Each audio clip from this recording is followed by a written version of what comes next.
Hey, what's up? What's up? What's up? Who we have? Rick, Luis Taylor, Ronald Houlihan. Happy Friday, everybody. I hope you're having a great morning, and thank you very much for tuning in.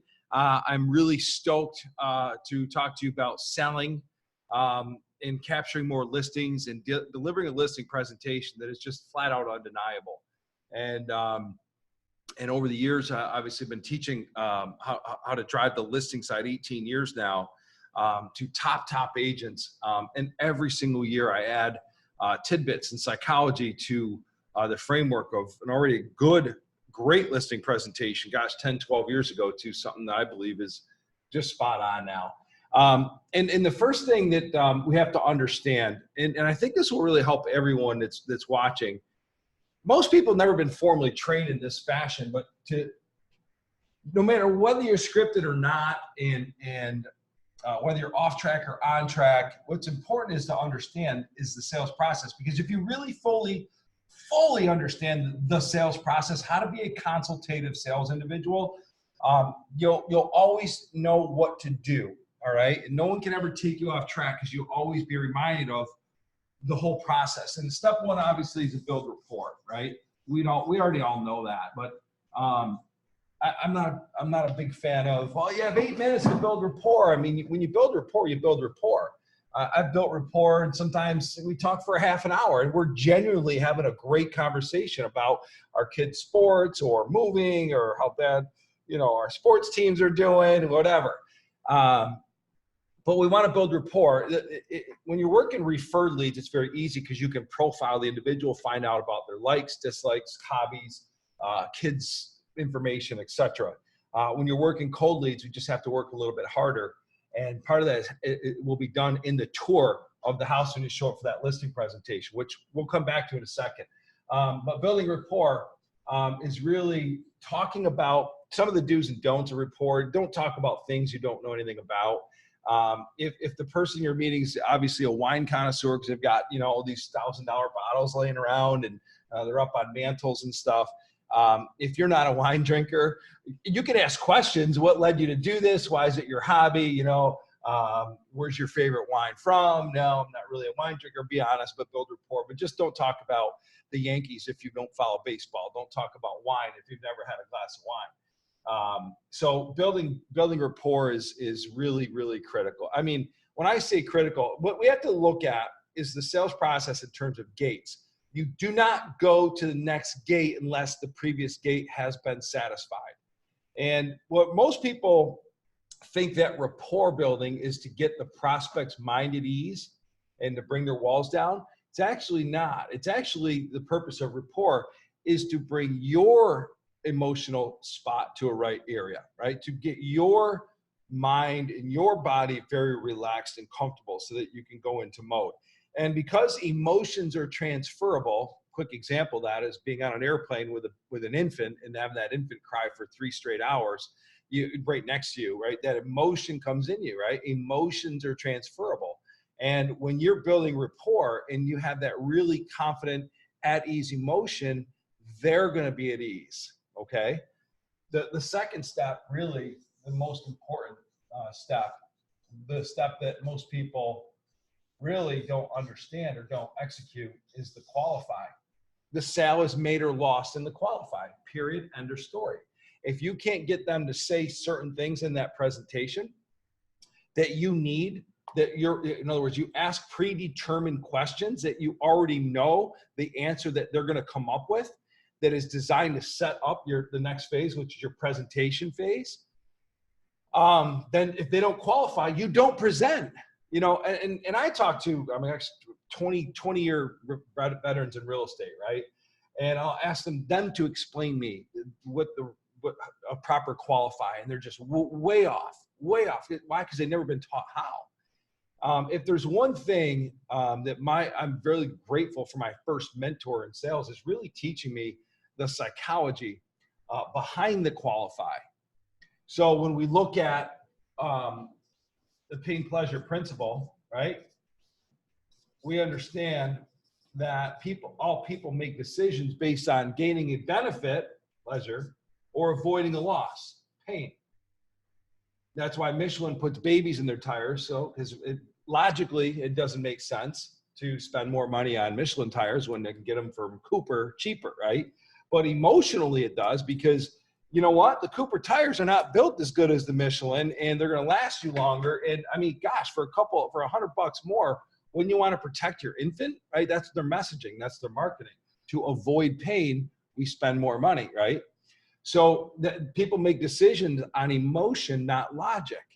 Remember I said, people make decisions on emotion, and they justify their emotional decisions with logic. So when you look at discount brokers and people commission cutting and so on and so forth, you know, we'll talk about that probably on Monday, more of the objection handling. I want to walk you through the initial process today. But you have to help them to really see that there's danger in working with people that don't spend money on marketing, that just put the house on the MLS and aren't really proactive at marketing the house. And isn't it worth spending, paying a little bit more money for the right level of service so it attracts the right number of buyers so that you get multiple offers? Yes or no? Yes. Great. It's a tie down, right? But what is the qualify? The qualify, I think we talked about this last week a little bit, is getting them to see where are they now and where do they want to go. So when you really think about that, it's very simple to begin to ask questions, right? Where are you at? What would you, pricing questions? Ideally, what would you like to see this house listed for? What are you looking to net, right? Where are you going and why, right? We talked about that last week. And that creates a gap or a chasm. And so if you're here and you want to go here, and why? Well, John, ideally, how soon would you like to be out of this home? Well, Pat, I mean, we want to be out here, inside of tomorrow if we can, or, well, we want to put an offer on a new house, so we can't because we can't float 2 homes. So our sense of urgency is high. On a scale from 1 to 10, how important is you to get rid of this home sold quickly, right? It's a 10, right? That's where they want to go. Great. So you just start, the qualify is really the art form, because in essence, what the qualify is them telling you, I need help. I have a problem. And here's why, and here's my motivation. And then we'll talk about things like the trial close as we transition from the qualify into the presentation, right? The presentation will be the next phase. And then build, rapport, qualify, present, close, which is very assumptive, because if they qualified and you presented, you're tying that gap between where they are and where they want to go. This is the presentation. You're showing them exactly how you're going to get them to point B, and you're tying it down every step of the way by saying things like, does that make sense? Are you with me? Do you see that, how that can get you to point B? Yes, yes, yes, yes, yes, throughout the entire presentation. Then when it comes to the close, they've already said yes 16 different times in the presentation, because you did the tie downs, which most people don't do, by the way. It's a great, the closing is not, the sale's not made in the close. It's very assumptive, because they told you they were here and wanted to go here, and you showed them exactly how, and along the way they said, yeah, I see how that's going to get that brick taken care of. I see how that's going to get that brick taken care of. I see how that brick's going to get taken care of. I see that. Yes, yes, yes. Great. What else is there to talk about? Let's go. Let's get you started today. So closing is very assumptive. And then if you handling objections, the better you get at selling, the better you get it qualified, and the more scripted you are, internalized you are, the presentation, you won't really have to deal with objection handling, right? But every now and then they come up, especially when you're working with cold leads, they're just looking for more reassurance. So Clara, let's pull up the listing presentation here for the viewers, and let's just go through this thing. Recommended tools, Prezi is a really good application. What is Prezi? Prezi gives you the ability to do a multimedia presentation. Team Madlam out of Denver does a wonderful job with their listing presentation by incorporating videos, testimonials in their slides into a Prezi, right? If you go to that company. So if you wanted to actually spruce things up with your listing presentation, incorporate video, and they use their tablets in their presentation, right? Now, what you don't want to do ever in a listing presentation is have the little flip chart. John, this is about me. I've been selling real estate now for 22 years in the greater Boston area. And I have a 98% success rate in such and such and such and such. The next slide talks about why I chose Remax. And Remax has been around for such and such and such and such. And, you get the gist, right? So I'd be amazed that some people literally, some of the trainers out there literally teach people, get your flip up and go page by page, or even on your computer, slide by slide. Sorry. It's got to be here. It's got to be here. Eyeballs and heart, eyeballs and heart. And every once in a while, you reference that. So I'll show you when and how you want to actually reference something on your laptop, because it is very powerful to show them certain things, certain visuals along the way. Okay. I recommend box brownie. I actually told my wife this because she's doing a flip right now, and completely gutted the house. Bought it for $25,000-$30,000 and is listing it for $169 today. But it's got no furniture, right? And so she's taking pictures today and going to list it. And I recommend it. She goes, well, what do I do? Do I just go out and buy a bunch of furniture? I go, no, go to Box Brownie and do virtual staging. She goes, really? I go, yeah, they can decorate that whole house inside and out. It's like $30 an image, but it's a lot less than staging that whole thing. But one of the main reasons why you would want to, if you do have situations where it's an unfurnished house, you can actually go to Box Brownie and they have a really cool technology. It'll decorate that whole house for you on images, right? So it's virtual staging. But one of the main reasons why I'm introducing Box Brownie to you is because they are really good at altering images. I know based on my wife's technical abilities, and she's, again, editor, photos, video editing, she does all that stuff, how much time it takes to render an image and put a cotton candy sky in the background.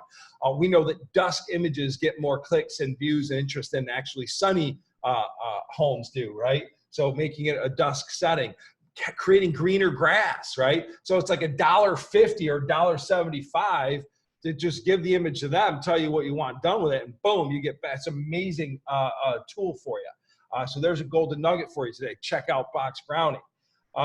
Things we need to know up front, if you can scroll down just a little bit, to varying degrees, people think in essence that real estate agents are interchangeable, right? I know a real estate agent, right? I can choose a real estate agent to list this. They really, and that's the fault of real estate agents as a whole, is because there's so many agents that don't take the time to educate consumers on the difference between a professional real estate agent, one that really is a marketing powerhouse, and somebody that just has their license and puts it on the MLS and does this and hopes this thing gets sold, right? Overprice the home, etc. They believe sometimes that real estate agents overpromise, undeliver, that they're interchangeable, lack of honesty, communication. Assertiveness is a big one. They have this belief that, real estate agents make, a lot of money and they don't really hustle, right? So knowing that up front, the four things that really consumers are looking for. So again, I'm disclosing this now because we're going to design the presentation around this, is obviously price, location, exposure and marketing, condition of the property, the agent you choose, and getting the right offers, right? Those are the four things, the six things that matter. The core common objections that we've got to build into our presentation so we don't have to overcome them after the close is price is too low, commission, we want to think it over. We're going to meet with another agent, which again, if you really did a good job of building rapport, qualifying, and presenting, and you do it in the way I'm going to share, there's not going to be a single agent that's going to come behind you and do a better job. Which, by the way, over the phone, I would suggest that you say, are you meeting with other agents, right? Yes, great. I would like to be the last one. If that's okay with you, ask. That's a best practice. That's not something that's, wow, gosh, that's a really, aggressive question. Well, ask it. Worst they could say is, no, we've got it already scheduled, whatever. But I want to be the last one in the door if I can. All right. The seller core needs, guys, is communication, not to be blown over because it is a big deal. A lot of consumers are like, well, yeah, they said all kinds of things up here. And then once they listed the house, I had to call them, track them down, and find out what the heck's going on. No open house, nobody's seeing it, right? No communication or bad communication, no proactive communication. Integrity, honesty, okay, which are kind of one and the same. They want that from their real estate agent that's going to handle the biggest asset that most people have, which is the equity in their home. Assertiveness. They want to see a work ethic. They need to see a differential, a strong marketing plan. They want to know why you, right? Why should I choose you? And then pricing consultation, they really have to be guided. And then the presentation of the net sheet. They want to understand how you're compensated and why, and you want to justify that compensation all throughout your presentation. And then obviously the seller's roadmap, which is, all right, here's where we're at. So we teach our agents to create a roadmap. Here's everything that's going to be handled along the way. Here's the marketing roadmap. Here's what we're going to do, when we're going to do it, how we're going to do it. So it gives them clarity. Clarity. An unclear mind in the profession of sales is the only mind that says no or maybe or comes up with all these excuses. Remember that. People work and say yes now when you've dotted every I and crossed every T. They have emotional and logical clarity. What else is there to think about? Okay. So if we can scroll down, I always say, always, and in particular with cold marketing, you're getting leads from internet, Zillow, wherever your marketing efforts are taking you, is you really need to have a UVP, and that UVP really needs to be part of all your marketing branding. There's so many UVPs that there's about 10 different examples that we put in the Ultimate Listing Machine course, but a couple of them are here. We'll sell your home in X days, or we'll work for free. Great foot in the door, and also a great takeaway blow in that presentation after you've already presented. Then you close, and then you actually bring the UVP up, which you'll see in here. Okay, so it's like if you think about a really good infomercial, right? They'll drop price, right? Then they'll bring in all these testimonials of people who got amazing results or love what they use, right? And then they come down and they price drop, and then they do price drop again, do a guarantee. So they close people, add more value, and then they close them again, right? So there's a lot of psychology behind doing that. So that's one of them. If the average house is selling, if it's priced right at fair market. Now there's stipulations to that. It's got to be professionally staged. You have to agree to fair market value price, right? So there's certain stipulations that we put in our resources tab of the course, so that you can actually, if you're not aware of this, haven't seen this before, things that go along with that guarantee, right? Sometimes they'll be like, no, we want to still price it this. Great. Well, that's not part of the guarantee then. I just want you to know. Okay. All right. So a lot of it's just semantics. Your main features in your marketing plan, your social media strategy, calling direct to voicemail. All right. So I'm going to show you how to deliver that. Just give you a little tidbit now. John, one of the things that we do is we reach out and call. We do a geo farming list. We'll do a 20-mile radius of the home. We will call and reach out to call 1,000 homeowners to promote the open house, to make them aware of the house and give them a call to action to come see it, check it out. And they're like, wow, you're going to call 1,000 people? Well, yeah, it's direct to voicemail, which means we upload a list. We go into land voice, we geo-target the content or the contacts, and we upload that into a direct to voicemail, and we send it out to everybody's cell phones, and they get a voicemail. My friends, this is not just a semantics thing or marketing thing that looks and sounds good. It actually works. You will get callbacks from that. So it's a huge advantage. So there's things in your marketing plan, your main features. You have a 55-point marketing plan. You're not going to go through all 55 points in the listing presentation, but you are going to bring up and point out the differentiators. Your marketing plan calendar, commitment to communication guarantee, price negotiations with home service vendors that will fix things and prepare things at a much lower price. So as you're going through the house and you have home service providers that can really make an amazing difference on the presentation of the home without having to spend a lot of money. So we'll talk about that, and you'll see that in the listing presentation. Another UVP is I'll sell your home or buy it. Communication and performance guarantee, which means you can get out of this contract at any time, no cost to you if I'm not doing everything I say I'm going to do, which is the 100% guarantee. So number one attribute to the best salespeople, guys, if you really want to be the best salesperson you can be, it's to really, truly be a genuine person and don't be attached to the outcome. There's no worse place in sales to be than attached to the outcome where you need to have that sale and you're gripping and you're sweating because you have bills to pay. If that's you and you're in that situation, you have got to mentally remove yourself from that and literally reflect before you even go in that meeting and put yourself into a different mindset, one of a serving nature, and act like you're truly just trying to help them get, like a doctor. prescription without diagnosis is malpractice, right? So really genuinely build rapport, ask strategic questions, present with grace and genuineness, right? As if you're educating them and tying it down. If you can scroll down, let's just dive into the presentation here. You know, building rapport when you show up, shake their hands, you know, it's, gosh, the house looks beautiful. First thing you want to do is set your belongings down at the kitchen table, because the kitchen's for family and the dining room's for guests, and we want to be family, right? And so we want to put that, make sure that you set your stuff down so that when you do sit down, you're not across from them. That's poor physiology and dynamics of a meeting, but you are adjacent to them as if you were partners, all right? All these little things matter. And you're just going to say, gosh, the house looks beautiful. Don't overdo that, by the way. Oh, my God, look at this. Oh, my God, look at that. That's nothing worse. Consumers hate that. Let's just do this real quick. I'd like to do a quick tour of the home with you.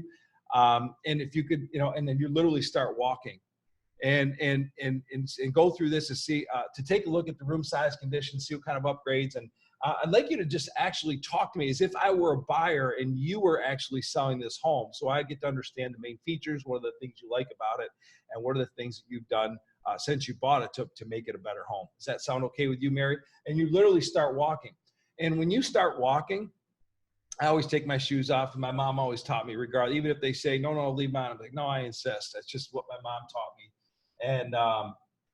And so we are literally walking, we're going up the stairs, right? And when you start walking, they will follow you. But that establishes a leadership position and letting them know, I'm not here to sell you. I'm here to find out if I can sell this house. I need to know. I need the details, right?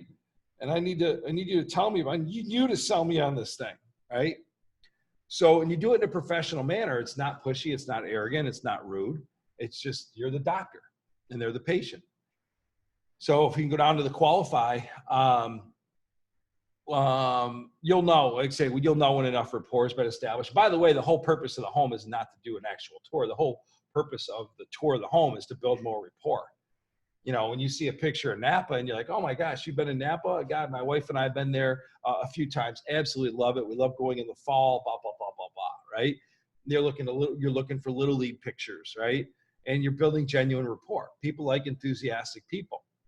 And when you show sincere interest in them, you know, that they're able to talk about the things they really like, they start saying, I like this person. And by the way, 80% of whether they're going to use you or not is going to be done right there. Literally 80% of the decision, the neurons are firing, their brain waves are firing back and forth, like to an incredible degree, like subconsciously, right? And they're just asking themselves this question. Well, do I like this person so far? Are they kind of like me? And can I see them, somebody that I want to talk to weekly as I go through this process of selling my home?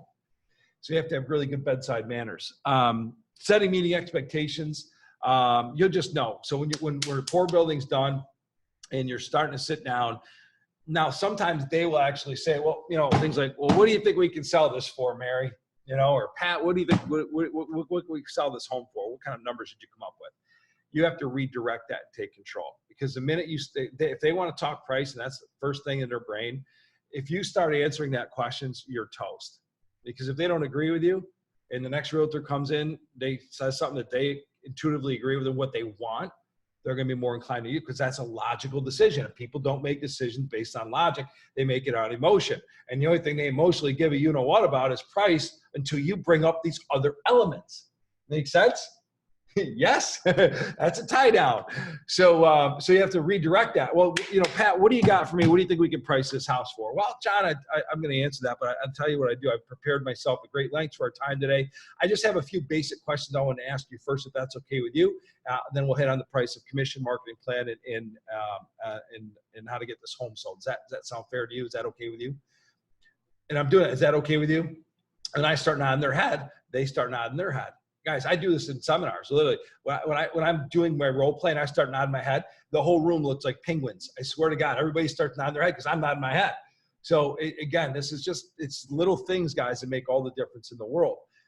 John and Mary, my goal for coming here today is to get to know you a little bit, ask you a few important questions, cover my research and recommendations, to see if I'm a good match for you guys. Does that sound okay with you? Awesome. Let's just start with the home real quick. A few quick questions. What drew you to this house when you first bought it, right? So these are what I call layup and warm-up questions. It's just getting them talking. It's also getting them accustomed to the fact that you're interviewing them. You know, what are your favorite features of the home? Well, our favorite feature of the home is got to be the size of our master closet, yada, yada, yada. You're going to go through, okay? What are some of the attractions, amenities? What locally here, what are some of the things that this neighborhood and the surrounding areas has to offer, right? Besides, you can bring up some of the things you already know, right? Now, tell me what don't you like about it? What is the hang up when you say, man, I wish we just had this, and you can't wait to have it in that next home? What would it be? Yeah, we really always wanted a pool. We just didn't want to spend cash on a pool. We wanted to, dropping 60, 70 grand on concrete and a pool is not something we really want to do. So we're really looking for a pool. Great. So by this point, you know, if they're already obviously looking, if they've already did this way on the phone to find out where they're going. And if they hired a realtor, had a realtor start finding them a home, right? So that also gives you amazing negotiating ability, right? So as you always could actually drop, if you knew you weren't going to get the deal, you could drop your commission pending the fact that you were going to represent them on the buy side of the next home if you had to. Again, if you had to. So in one way, shape, or form, and you can word that many ways. John, I prepared a few questions I wanted to ask you. Is that okay? Great. And in a few minutes, I'll know if I can help you. If I believe I can, I'll show you how and why. And if I can, I'll tell you that too. Is that okay? Does that make sense? Okay, great. Tell me about the house, right? So now we move on to their motive and urgency. Okay, great. Now you mentioned on the phone that you're selling this house because of X, Y, Z. And in an ideal world, how soon would you guys like this home sold and why? And you shut up and you listen.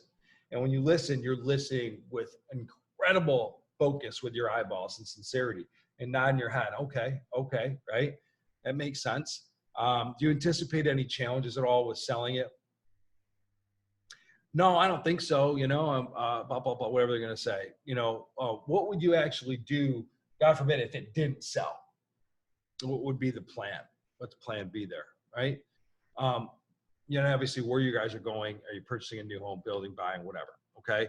So you're just getting that out, all right? So those are just warm-up questions. Setting up your value proposition. What value outside of price and commission are you as a realtor bringing to the table? Well, when you ask this question, John and Mary, outside of the topics of pricing your home and commission, what would you say the 3 or 4 main characteristics and attributes are that you want and expect from the realtor that you're going to hire to sell your home? What are the things that are important to you guys?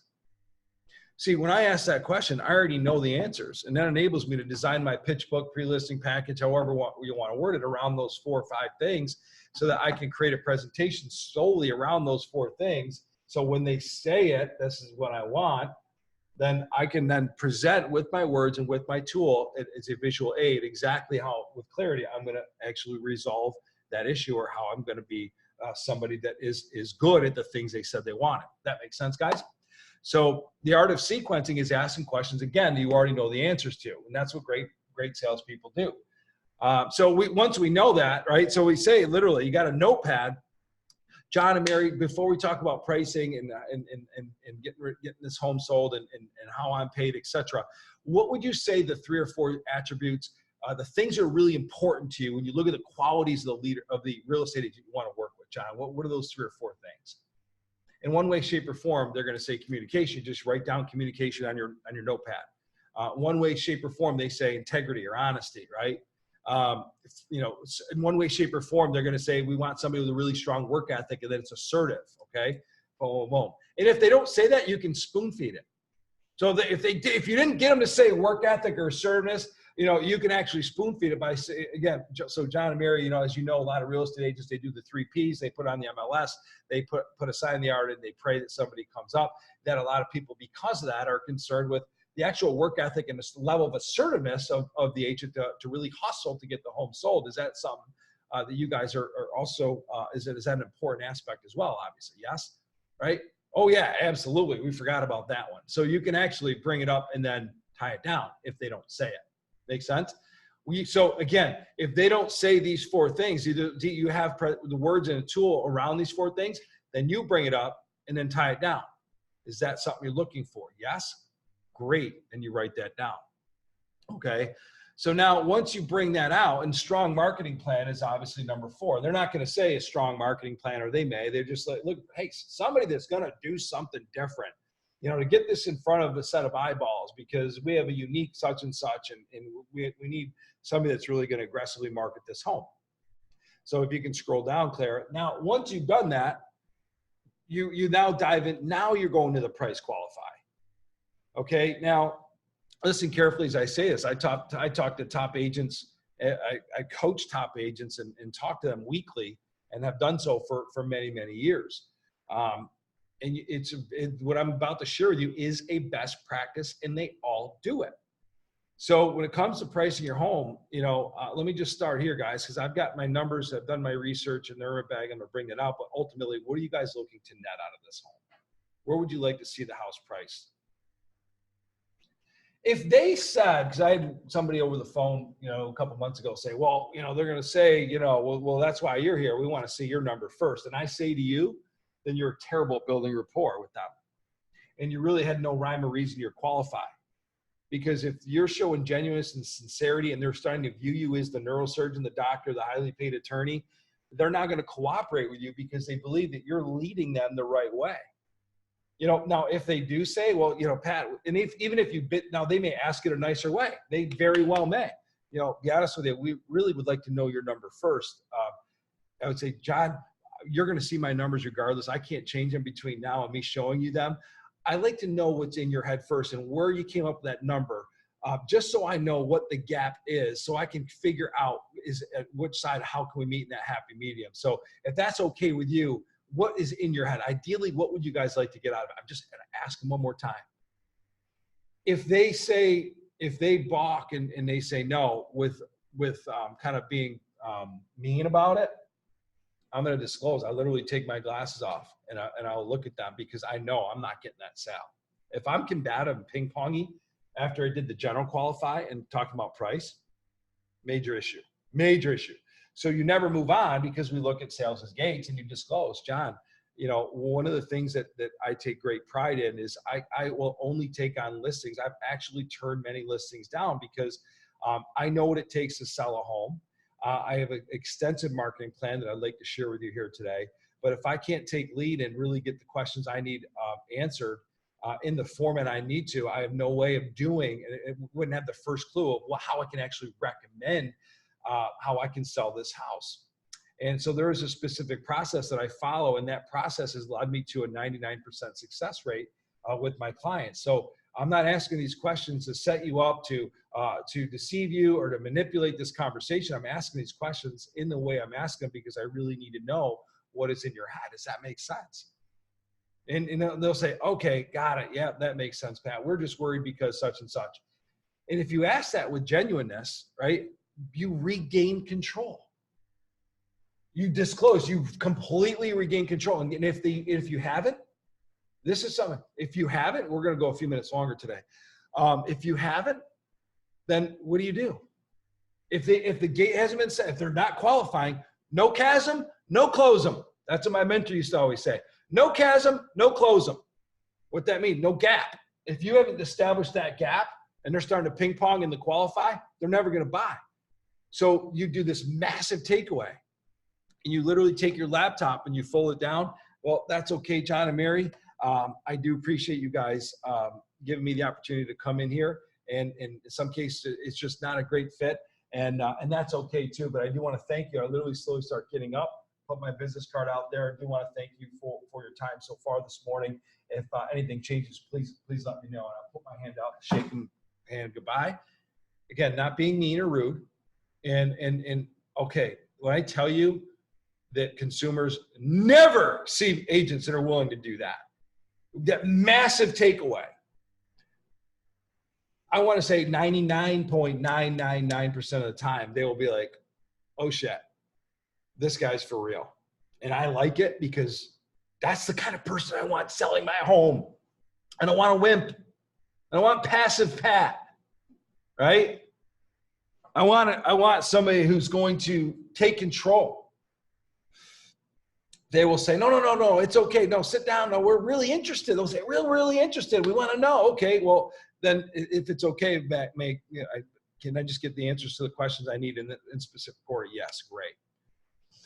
So if we can scroll down, that's just called disclosure. So they've done a full qualify. So you get that price out, okay? So the second half of this presentation will be going through the actual presentation, but what I just covered with you really is the most important thing. By the way, ballpark, it should take you roughly 20 minutes of rapport building and qualifying. 20 minutes typically of qualifying. At very least 10. And sometimes they ramble a little bit, it'll go a little bit longer. That's great. That's a great sign. That means they're comfortable with you and they're kind of disclosing what's in their head, their motivation and what their frustrations are, right? And you're nodding your head and you're writing things down. Now, the flow of your presentation now, you got to really quickly tell them your story because people love stories. And they love, by the way, in your story, if you literally, and I would write down your story and commit it to memory, but people love the comeback story. They love the rag to riches story. You know, John, when I first got into real estate, man, I hadn't had a clue on how to sell a house, you know, and it wasn't until 6 months where I hired a mentor into it. I didn't sell one house. Nobody wanted to use me. And, you know, bills were stacking up like crazy. It was spending so much money. My spouse wanted to choke me. Yeah. But, you know, what I decided to do was make the big move and shift from being a realtor to a business professional that sells real estate, to really learn what it takes to be a really good marketer and really what being a good agent means. And when I made that shift and that transition, it was a 6-month process. My whole world changed, and I was able to help people and serve people. So in your story, you're actually selling you as well, but you're also getting people to identify with you and say that this is a real authentic person that's shown some weakness. They told me that, you know, they had tough times early on, and who doesn't in life, right? So you want to tell a quick story about you and then say, John, you know, I'll just do a quick tidbit, John. You know, one of the first things you said you wanted was communication. You said it a couple different times. You said it a couple different ways, so I know it's important to you. Is it okay if I show you a couple things real quick? Okay. And they'll say yes. And I just pop open my tablet, right, or my presentation, and bam, it says commitment to communicate. Now, when they said that communication was important in the qualify, and now you're saying what you're going to do and you're showing them, that drives massive clarity. They like that, right? Like, man, that's what we said we wanted that. And boom, here's this document. It's 3.5 paragraphs long. All it says, I'm going to contact you once a week to let you know who's been through the house, what their feedback was, any offers I'm going to give you immediately and explain to you why, and let you know every single week where we're at in the marketing plan and what the next steps are. My cell phone number obviously is here. You know that. I'm on the phones daily from 9 to noon, but I do return calls at, you know, whatever you say, at 1 o'clock and again at 6 o'clock at night. If there's an urgent need, I ask that you text me. The only reason I wouldn't text you right away is if I was actually in a listing presentation like now or on a phone call. But this is it, John and Mary. I laid out all up front so you know, so we have a level of understanding of how we're going to communicate with each other so there's no guessing. So you're not wondering, am I going to get a call? You're going to get a proactive call from me weekly throughout this process. Is this consistent with the type of communication that you would want and expect from your real estate agent? Awesome. Boom. And we have a match there. The next thing you said you wanted was integrity. I do want to show you this testimonial real quick. This is where a Prezi presentation would be really good, or on your laptop, and you can play a video presentation. Hey, we had 6 realtors come in here for some reason. You know, Pat, we got a really good feeling with Pat, and we were able to sell our home. He sold it in 6 days. We had 3 offers and got more than the asking price out of it. It was an amazing opportunity. I will tell you that Pat not only does what he says he's going to do, but he was very genuine in his approach, and he was also very good with the buyers in the negotiating phase and really worked on our behalf. So I highly recommend, so you get where I'm going with that. John and Mary, integrity, honesty is the most important thing to me. My job is not to actually sell your home. My job is to make you a client for life. The only way I can do that is if I deliver every single thing I say I'm going to do. And that's why I'm going to provide you with these little, they can give like a little mini booklet. There's 4 or 5 other testimonials that you can take a look at in here. There's also some YouTube links. And you'll notice also that I have a 5-star rating on my Zillow as well as my Google reviews. So do you feel comfortable with the fact that I'm an integrity driven person based on what you're seeing and hearing here? Yes. Okay. I am. It's the most important thing. It's the cornerstone of my entire business. I want to talk about work ethic because you're right. Most real estate agents, by the way, the average real estate agent does less than 5 transactions a year. 90% of agents are doing this part-time, or they're just, they struggle, in which case not only do they not have the funds to do a really substantial and effective marketing plan, but to be candid with you, a lot of people do a very good job of getting people to say yes, because they simply throw out whatever price you want, and they use their house as a marketing piece, right? And so they'll say whatever price you want. And if it's way overpriced, it'll never sell. It turns into an expired, but they got 3 buyers out of it. You don't want that to happen to you, I presume, right? No. So you're just going through, and without bashing a particular realtor, you do want to bring up the things that they think about real estate agents and how you're different. That separates you. You know, and it's not because they're bad people or lazy. In most cases, just they're not, they don't have enough volume and success in the business to actually do the maximums for people, because they're financially strapped. Does that make sense? So sometimes it's laziness, and other times it's just they just lack the capital. You know, and boom, that's educating them. They make, yeah. Now they may think of the 3 friends that they're coming in behind you to do it, and they think, wow, you know what? Maybe they're one of those agents. You know. Again, we're just using the words and our tool to say, you know, to cover all those things. And then we talk about price. And I do want to say price and commission for its own specific day, because it's going to take up the entire time to talk about price objections, the delivery, the close, and most importantly, the trial close question. As we transition from the presentation into the close, what that transition needs to look like, and then how we add our UVPs in afterwards. We'll cover that on Monday, guys. Have an awesome weekend. My son's got a football game tonight. There's nothing like football on Friday nights. I'm really excited about it, and I hope you enjoy your family this weekend. It's family is the most important thing, and enjoy, have fun. Don't have too much fun, and we'll talk to you on Monday. Take care, guys. Coach Pat signing out. See ya.